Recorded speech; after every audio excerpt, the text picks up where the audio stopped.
नमस्कार दोस्तों। आप देखना शुरू कर चुके हैं top news headlines of the day, जिसमें हम उन बड़ी खबरों के बारे में बात करते हैं जो इस वक्त सुर्खियों में छाई हुई हैं। पहली खबर है कि तेजस विमान का ब्रेक फेल होने से बड़ा हादसा होते होते बच गया।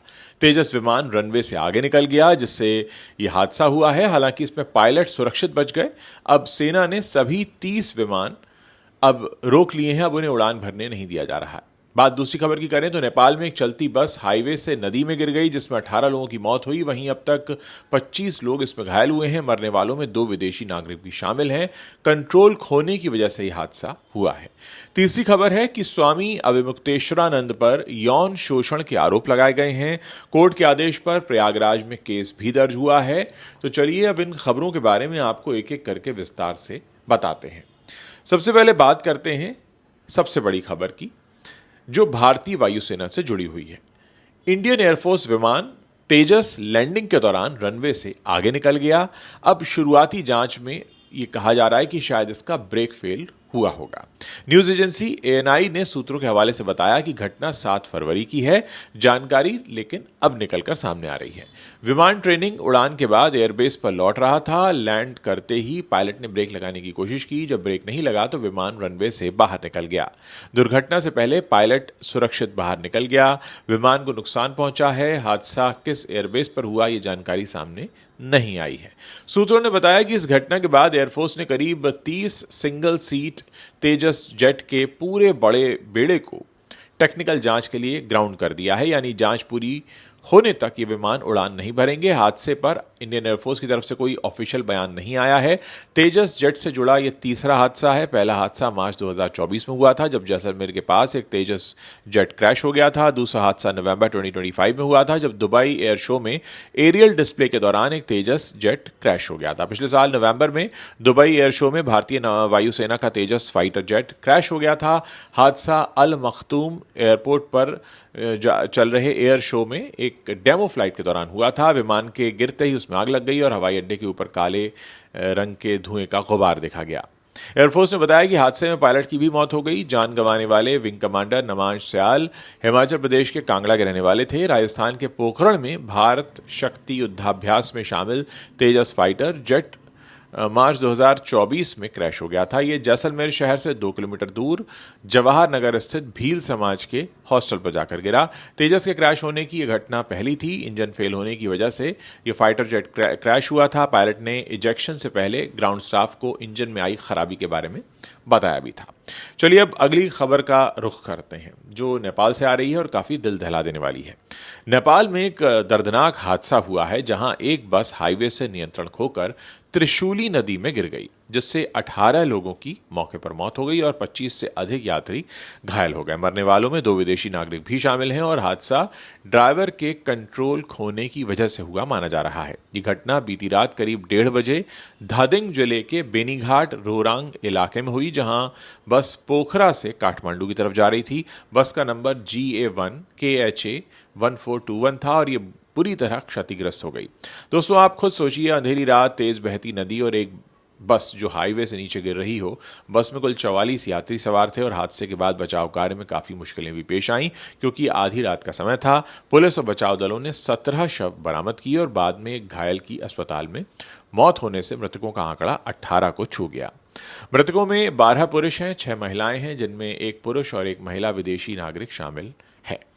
हालांकि उनकी राष्ट्रीयता अभी स्पष्ट नहीं है। घायलों को स्थानीय अस्पतालों में भर्ती कराया गया और कई लोगों को काठमांडू रेफर किया गया, जहां उनकी हालत गंभीर बताई जा रही है। बचाव अभियान की बात करें तो यह बेहद चुनौतीपूर्ण था। Nepali army, armed police force, Nepali police और स्थानीय निवासियों ने मिलकर काम किया। क्रेन और रस्सियों का इस्तेमाल करके बस में फंसे लोगों को निकाला गया। District traffic police office Dhading के चीफ शिशिर थापा ने इन मौतों की पुष्टि की, जबकि हाईवे रेस्क्यू मैनेजमेंट कमेटी के चेयरमैन राजकुमार ठाकुरी ने बताया कि रात के अंधेरे में रेस्क्यू को मुश्किल काफ़ी हो गया था उनके लिए रात में इसको रेस्क्यू करना, लेकिन सभी को निकाल लिया गया। हादसे का कारण ड्राइवर का कंट्रोल खोना माना जा रहा है, लेकिन पुलिस तेज स्पीड, खराब सड़क या अन्य वजहों की जांच कर रही है।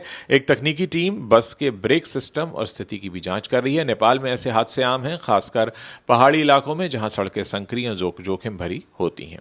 त्रिशूली नदी जैसे इलाकों में पहले भी कई बसें गिर चुकी हैं, जो सड़क सुरक्षा की कमी को दर्शाता है।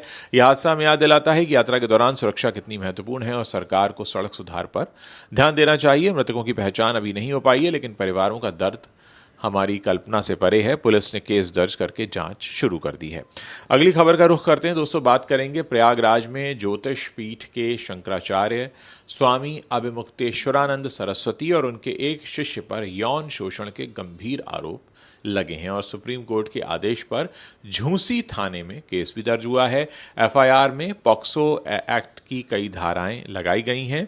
आरोपों के अनुसार यौन शोषण 13 जनवरी 2025 से 15 फरवरी 2026 के बीच हुआ, जिसमें कुंभ मेला और माघ मेला के दौरान शिविरों में हुई घटनाएं शामिल हैं। ये मामला बेहद संवेदनशील है। शिकायतकर्ता आशुतोष ब्रह्मचारी हैं, जो शाकुंभरी पीठाधीश्वर हैं और श्री कृष्ण जन्मभूमि मुक्ति निर्माण ट्रस्ट के अध्यक्ष हैं। पीड़ित शिष्यों ने उनसे संपर्क किया और उन्होंने सीआरपीसी की धारा 173(4) के तहत कोर्ट में अर्जी दाखिल की। ADJ rape and POCSO special court के जज विनोद कुमार चौरसिया ने एफआईआर दर्ज करने के निर्देश दिए। एफआईआर में बीएनएस की धारा 351(3) के अलावा पॉक्सो एक्ट की धाराएं 5, 6, 3, 16 और 17 लगाई गई हैं। आरोप है कि स्वामी और उनके शिष्य मुकुदानंद गिरी ने गुरु सेवा के नाम पर नाबालिगों पर दबाव बनाया। 2-3 अज्ञात लोग भी आरोपी हैं और पीड़ितों के बयान वीडियोग्राफी से दर्ज किए गए हैं। इधर स्वामी अभिमुक्तेश्वरानंद ने वाराणसी में मीडिया से बातचीत में आरोपों को साजिश बताया।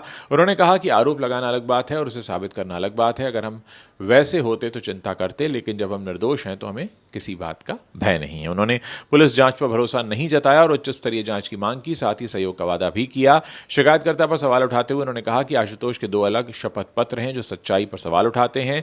उन्होंने इसे अपनी गौ रक्षा यात्रा और आवाज दबाने की कोशिश बताया। आशुतोष ब्रह्मचारी ने कहा कि उन्होंने सीडी कोर्ट में सौंप दी है और अब वो इस केस के विरोध में प्रयागराज से वाराणसी तक पैदल सनातन यात्रा निकालेंगे। यह मामला धार्मिक संस्थानों में विश्वास पर सवाल उठाता है।